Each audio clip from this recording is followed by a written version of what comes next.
In today's video, I'm going to show you how I clean my mountain bike here.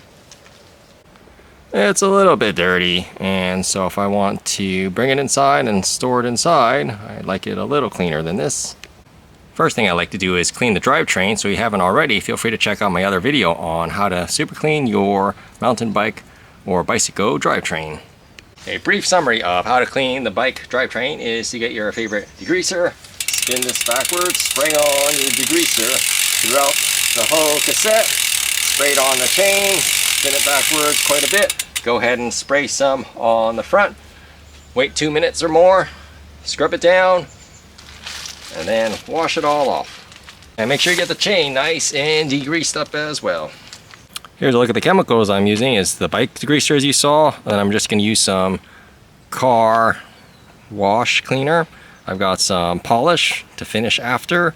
This is for the chain lube, and that's near the finishing touch. And keep in mind that this is a specific bicycle degreaser, not to be confused with the standard WD-40 here, so do not use this one. We want to make sure it's bicycle specific.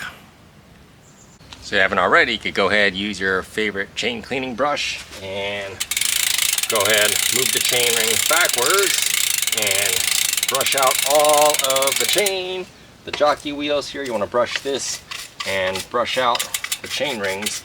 Shift to the larger chain ring and then clean out the inner chain rings as well if applicable. A lot of people have one by, so you might not have to clean that, or if you're just on the largest, you have to go like this, because the chain will remain on that sprocket there. So if you have the one by system here, as you can see, I have to put the brush kind of here and be careful during the pedal stroke and try to clean it up the best I can for the chain rings.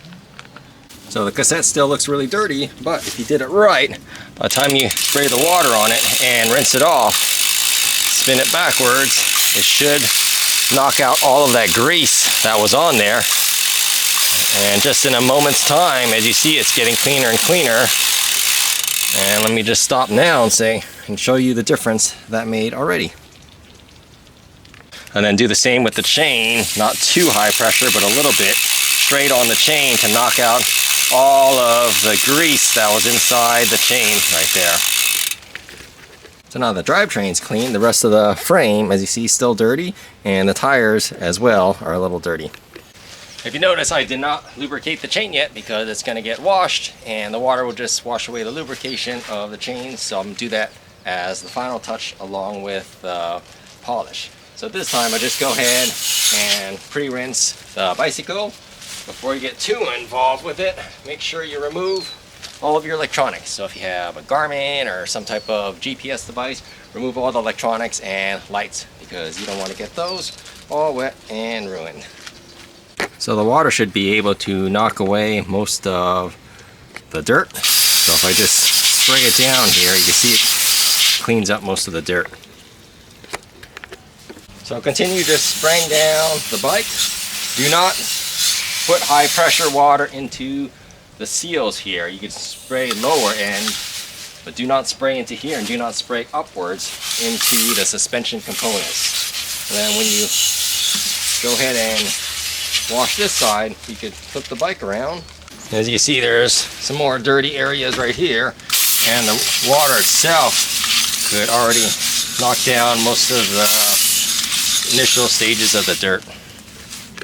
So you can tell, just rinsing it off doesn't clean it off a whole bunch, but it does get rid of most of the dirt. Other parts, such as right by this crankset, still remain a little dirty, so now we're going to soap. For the soap, I've used about 2 ounces of this, which is approximately maybe 60 milliliters. Poured it in here and then added about 3/4 of a gallon, or maybe about 1.5 to 2 liters into this container. So for this part, I just pour some on this brush here, and then go ahead and soap the whole bike down and clean all the spots you can and really clean out the frame. And then when you get this side all done, go ahead and flip it around to the other side and clean out that other side as well. You could also use this to clean out the tires too later. There are hard to reach areas such as behind the crankset and in front of the rear tire that always gets really dirty there. I have a soft brush toothbrush that's been used, and I could go ahead and pour some car soap in that area, and then use the toothbrush to go ahead and really clean out this inside harder to reach areas part of the frame. Same goes for the opposite side of the bike. Go ahead, pour some soap over your brush and go ahead and scrub down the whole bike. You can get the top, the sides, the down tube underneath, and then if you really want to, you could go ahead and get your seat and clean that all out somewhere you sit. Also the handlebars, if you sweat a lot, or even if you don't, you want to make sure these grips are really clean so they're not all sticky. I also like to get this top tube quite a bit, because if you're drinking any type of like Gatorades or some type of electrolytes or sugary drinks, this whole part gets really sticky if it drips at all. And also with the water bottle, if it's not completely sealed, this part right here could get quite a bit sticky as well. Another brush here, and I could use this for the tires, so just pour some soap there and really clean up the tires, wash them all out from all the mud. You use it to clean the rims out. That's slightly more abrasive than the one I'm using for the frame. So go ahead, pour that on and go around all your tires. You can spin the wheels, go ahead and clean out the tires really well and to your liking. You could also use this for the grips too if you have non-foam grips. These are pretty hard rubber, so this brush works as well. I also use this brush for a little bit of the brake levers too, because your fingers touch these brake levers, so make sure those are real clean as well. Another part that gets really dirty that I use this brush for are the pedals. The pedals, if you're mountain biking and you go into muddy areas, these pedals could get really filthy with all the mud if you're trucking through it. So get those nice and clean as well. After you finish scrubbing it all down, go ahead and give it a nice wash. Notice I'm pushing the water away from the seals. So if you want to clean up the fork sanctions, kind of push it upward. I don't want the water going straight down into it. Then you go ahead, lift up the wheels, give it a spin, and after they are washed, go ahead, wash the tires off. Make sure the pedals are clean underneath. Get all sections of the bike. You could either rotate the bike to the other side or just lean it over and get the other sections of the bike as well, especially all the areas I use the toothbrush to clean, like such as in here and in the back sides of the rear tire, that section as well. Also check over the bike for areas you may have missed. So for the hub, I'm just going to use the toothbrush here and turn the wheel and scrub all areas around the spokes and around the hub, and make sure not to get any high pressure water in this area where the seals are for the bearings. So now that we've got the hubs and the remainder parts of the bike, we took an overlook. We did one final little rinse down. Make sure it's all cleaned up, both sides.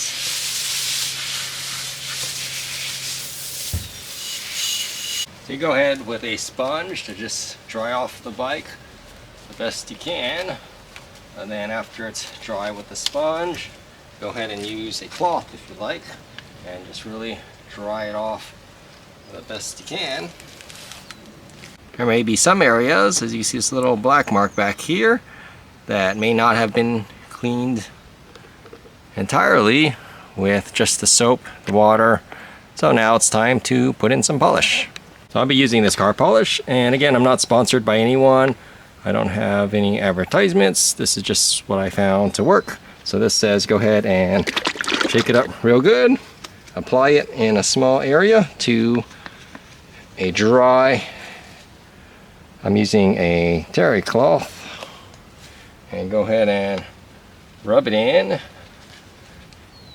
and then go ahead and polish up the whole rest of your bicycle. After you apply the wax and you let it sit there for a few minutes, you can see that it dries into this kind of white haze, and now you know it's ready to wipe off. So for this part, just go ahead and use your clean cloth and dry cloth and go ahead and dry off and wipe off the rest of all of the polish that you applied to your bicycle. So after you wipe off all of the polish, hopefully your bicycle will be super clean now. And also there's one more step that you really do not want to forget. Lastly, do not forget to lube your bike chain because it's just been cleaned and degreased. Go ahead, apply your lube. This is about what I do, and then shift it through the gears. If you want to apply one drop for every link, go ahead. I haven't done it in a long time. I used to do that a long time ago, but figured out it doesn't make much difference doing one drop at a time. I'll shift through all of the gears, make sure they're working out pretty well. And this also gets a little bit of lube on each of the rings, and I'll swap to the other gears up front as well. Then go ahead and dry the chain. So I'll go ahead and you can spin the wheel backwards if you have a stand, and go ahead and really dry and clean off the bicycle chain. The lube is already inside the chain, so you can spin it around and dry it off real well. And this should be the last step for super cleaning your bicycle. I hope this video helped you out so you're able to super clean your bicycle. Let me know if you have any questions, comments in the comment section below. Feel free to subscribe, it's absolutely free. And thanks for watching. Have a great, most wonderful day. Thank you.